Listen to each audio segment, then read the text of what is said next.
soda. Remy boys they know it. Fast money don't show. 오늘은 황동규 시인의 풍장 1에 대해서 살펴보도록 하겠습니다.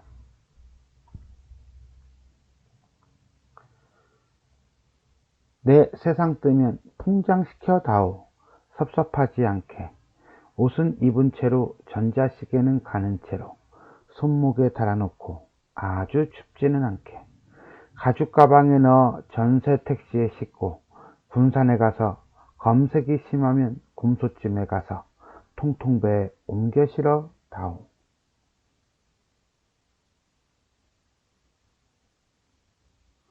가방 속에서 다리 오그리고 그러나 편안히 누워있다가 선유도 지나 무인도 지나 통통소리 지나 배가 육지에 허리대는 기차게 잠시 정신을 잃고 가방 벗기우고 옷 벗기우고 무인도의 늦가을 차가운 햇빛 속에 구두와 양말도 벗기우고 손목시계 부서질 때 남몰래 시간을 떨어뜨리고 바람 속에 익은 붉은 열매에서 툭툭 튕기는 씨들을 무연히 안 보이듯 바라보며 살을 말리게 해 다오. 어금니에 박혀 녹쓰는 백금 조각도 바람 속에 빛나게 해 다오. 바람 이불처럼 덮고 화장도 해탈도 없이 입을 여미듯 바람을 여미고 마지막으로 몸의 피가 다 마를 때까지 바람과 놀게 해 다오. 자, 그럼 우리가 이제는 작품을 한행 한번 살펴보도록 할까요? 내 세상 뜨면 이라고 하는 거 보니까 죽음에 대해서 뭐 하고 있다? 가정하고 있다. 이렇게 볼 수가 있겠네요. 그리고 난 다음에 뭐 합니까? 풍장시켜 다오. 뭐? 소망의 어조죠. 그 소망의 어조인데 뭘 소망해요? 내가 세상을 뜨는 걸 소망해요? 설마 뭐겠습니까? 그렇죠. 풍장이죠. 풍장을 소망의 대상으로 보고 있다. 그럼 풍장이 뭔데? 좀 익숙하지 않은 단어이긴 하지만 풍장이라는 것은 장례 방식 중에 하나입니다. 시체를 비바람에 자연히 없어지게, 여기서는 아마 비보다는 바람 쪽이겠죠. 그래서 바람풍, 장례장자 해가지고 풍장이 될 거예요. 우리가 사람이 죽으면 시체를 땅에 묻는 걸 뭐라고 합니까? 매장이라고 합니다. 그러면은 불에 태워가지고 그 다음에 유해만을 낙골당이라든가 이쪽에다 모시는 건요. 그렇죠. 이런 걸 화장이라고 합니다. 물론 바닷가 근처에서는 물에 빠뜨리는 경우도 있었다고 합니다. 그걸 뭐라고 합니까? 수장이라고 합니다. 그렇다면 묻지 않고 태우지 않고 자연히 바람에 사라지게 하는 걸 우리는 뭐라고 한다? 풍장이라고 한다. 자, 그러면 풍장을 하다 보면 그냥 놔두는 건데 그러면 냄새나거나 썩거나 그러지 않을까요? 그런데 그렇지 않은 것이 이게 모든 지역에서 그런 것이 아니라 바닷가 해안지방에서 행하는 장례 방식 중에 하나라고 합니다.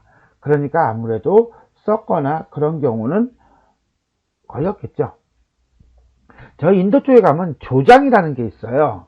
조장은 조자가 세 조자예요. 그러니까 사람이 죽으면 저 산 높은 곳으로 올라갑니다. 올라가서 그 시체를 새들이 뜯어 먹을 수 있게끔 합니다. 왜 그런 잔인한 짓을 할까요? 그건 새가 지상과 천상의 중간에 있으면서 천상으로 인간의 소망을 전달하는 매개자라고 생각을 한대요. 그래서 새가 시체를 먹으면 그 망자의 영혼과 함께 천상의 세계로 올라간다고 생각했나 봐요. 그러니까 일종의 어떤 종교적인 그런 성격을 가지고 있다라고 볼 수 있겠죠. 이런 다양한 장례 방식 중에 하나가 바로 풍장이다 라고 이해하시면 되겠습니다.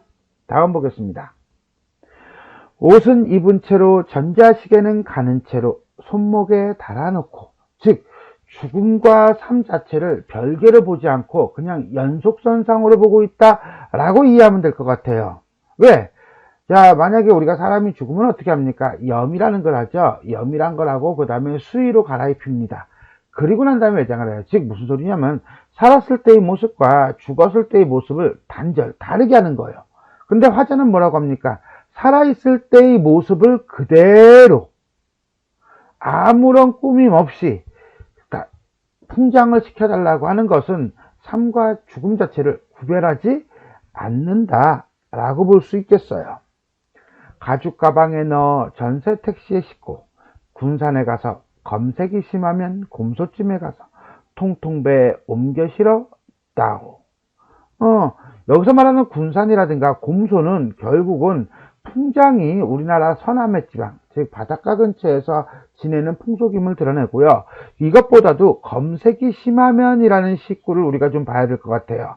검색이 심하다라고 하는 것은 결국은 자유롭지 못한, 자유가 억압되어 있는, 자유가 구속되어 있는 이런 뜻이라고 보면 돼요. 결국 죽어서도 자유로울 수 없는 그러한 현실을 뭐하고 있다? 비판하고 있다 라고 보시면 되겠습니다. 자, 여기까지는 풍장이 아니라 풍장을 위한 준비의 모습이다 라고 이해할 수가 있겠네요. 자, 가방 속에서 다리 오그리고 그러나 편안히 누워있다가 잠깐 다리를 오그렸는데 편안히 누워있어? 이상해, 그지? 그것은 다리를 오그리는 것이 오히려 어때요? 편안하다는 거예요. 살아있는 것보다는 죽어있는 것이 차라리 편하다는 거예요. 이 말은 거꾸로 얘기한다면 현실 자체가 어떻다? 매우 억압적인 어떤 구속이 많은 자유가 억압된 현실이다 라고 하는 것을 역설적으로 표현하고 있다 라고 이해하시면 되겠습니다. 선유도지나 무인도지나 통통소리지나 아까 통통배 타고라고 그랬죠. 배가 육지의 허리에 대는 기척에 잠시 정신을 잃고. 자, 선인도를 어떻게 하고 있습니까? 선유도를 지나요. 무인도를 어떻게 해요? 지나요. 통통소리를 어떻게 해요? 지나요. 지나가 계속 반복되고 있네요. 그거는 결국 뭐예요? 현실의 삶과 점점 멀어지고 있다라고 하는 걸 우리가 챙길 수 있겠고요. 또 하나, 잠시 정신을 잃는데요. 정신을 잃는다는 것은 죽은 사람이 어떻게 정신을 잃어요? 그럼 죽었지만 살았을 때의 모습을 그대로 이어가고 있다, 안 이어가고 있다? 이어가고 있다. 삶과 죽음이 어떻다? 다르지 않다. 라고 이해하시면 되겠습니다. 가방 벗기우고 옷 벗기우고 무인도의 늦가을 차가운 햇빛 속에서 뭐라고? 가방 벗기고 옷 벗기고. 벗기기 두 개만 벗겼어? 아니야. 구두와 양말도 벗기고. 그 다음 뭐야? 손목시계도 부서지고. 벗긴다는 것은 벗어버리는 거죠. 거부하는 거라고 보시면 돼요. 즉 자유로운 삶을 억압하는 현실적인 제약을 뭐 하는 거야? 벗기고 싶은 거예요. 뭐 하고 싶은 거야? 극복하고 싶은 거야. 뭐 하고 싶은 거야? 자유를 추구하고 싶은 거야. 어디에서?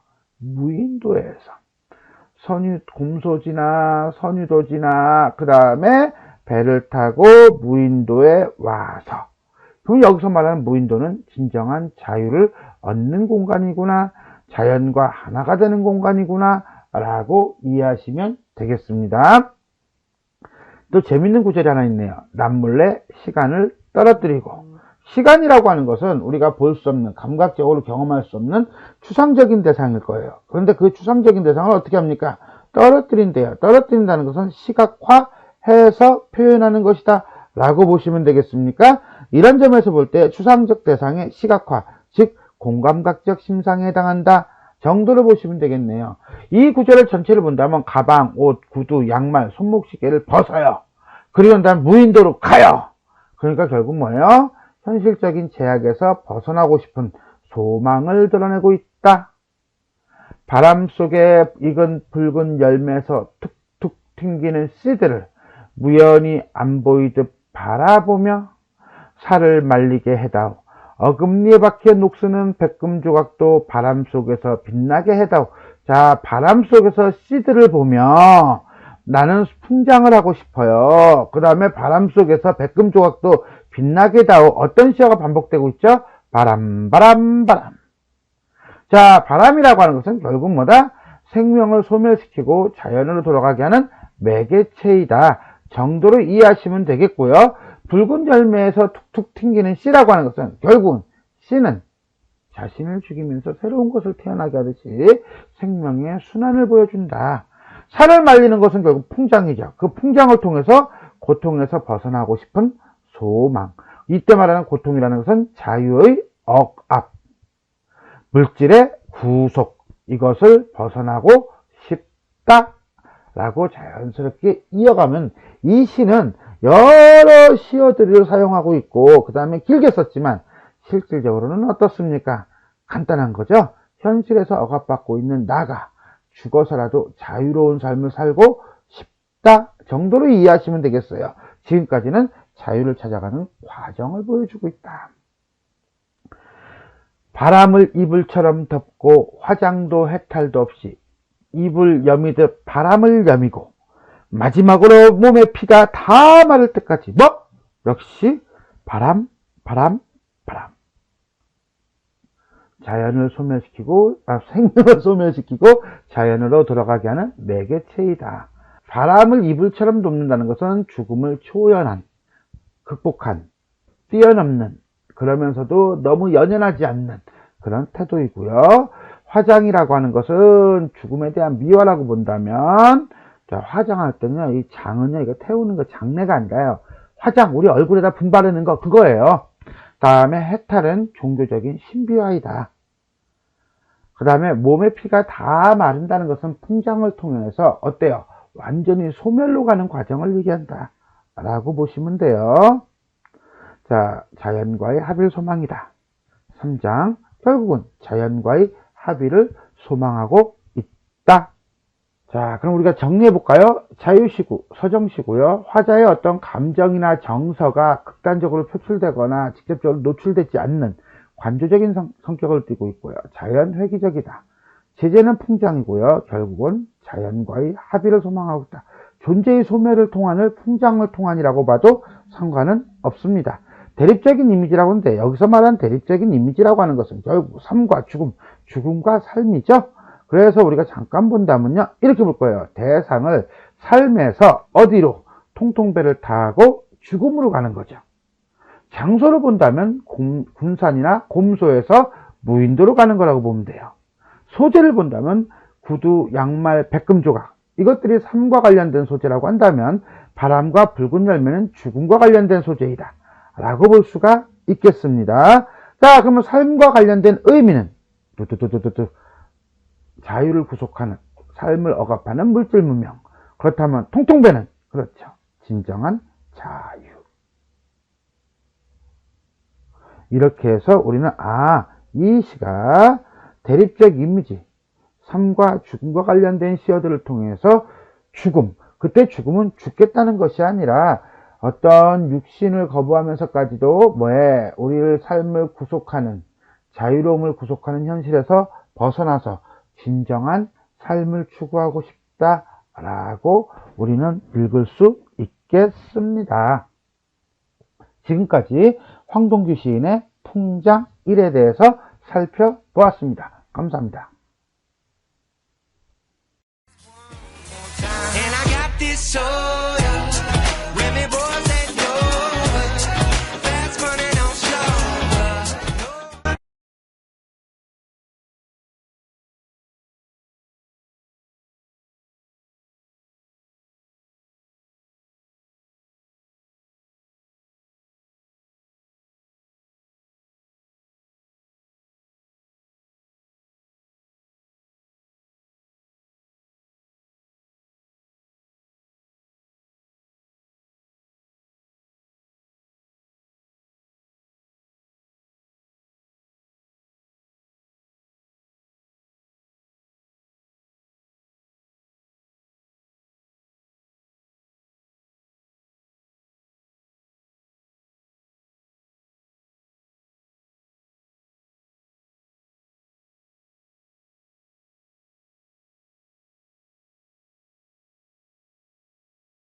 띵.